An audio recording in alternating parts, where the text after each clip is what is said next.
Now, let's take a look at the letter sh. Sh. And as you can see here, the letter sh is represented in its printed formats: independent, initial, medial, and final. And now, let's practice handwriting the letter sh.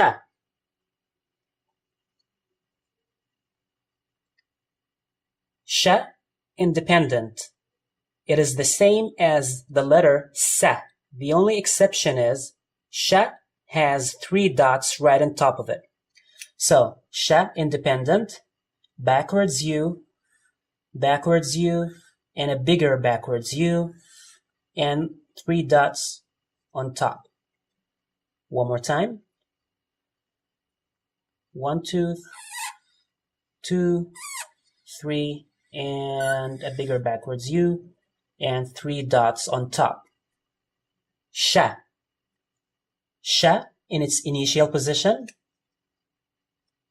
Backwards U, and a line. And don't forget the 3 dots. One more time. 1, 2, 3, line. And 3 dots right on top. Sh.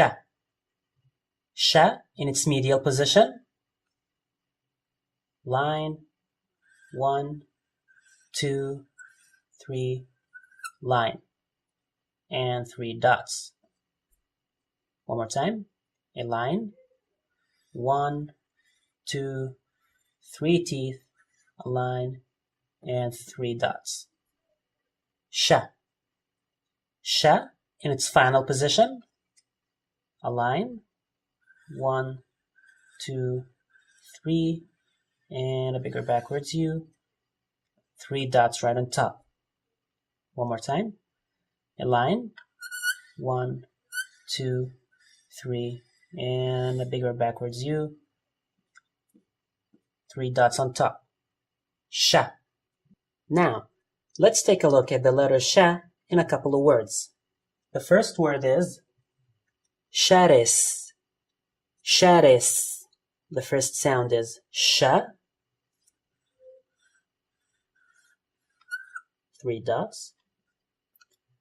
Sh, res. Res. We need ra.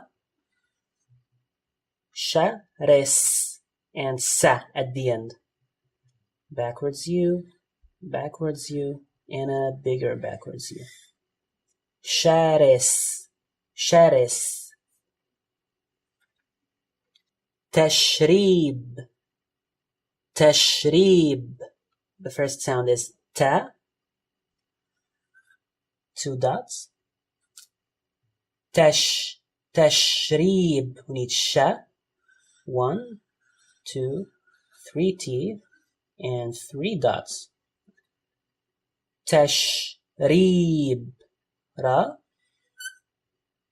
Tashrib. Ya. 2 dots. Tashrib and ba at the end. 1 dot under. Tashrib. The last word. Wishah. Wishah. The first sound is u or wa.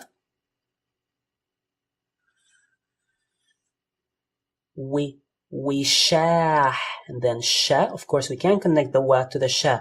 Wa is a non-connector. So 1, 2, 3 teeth, and 3 dots. Wishah. Need aleph. Wishah.